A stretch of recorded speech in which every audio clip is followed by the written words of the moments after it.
Welcome to Frisson Event Sync. This demo will show you how to install and run your first payroll import. Once you have purchased a subscription and downloaded the add-on from the Google Workspace Market, you'll find the add-on in your Extension tab. The first time you launch the sidebar, it will ask you to log into your account to begin the authorization process. Once you log in, the add-on will ask for access to your email. We use your email to manage access to the add-on and allow or not based on your subscription status.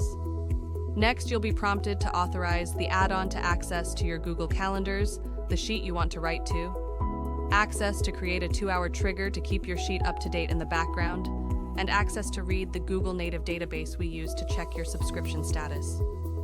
You'll want to enable all of these permissions to use the add-on.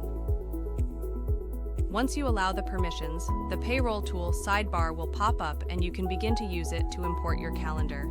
You'll select a calendar from the drop-down, define the cycle start date, and the pay cycle duration. When you are ready to import the data, select Full History Rebuild for your first time. This will prompt the add-on to generate the 2-hour trigger and import 3 years of calendar data into this spreadsheet according to your selections in the drop-down. Now you have all of your calendar data from the past 3 years ready to generate invoices and timesheets.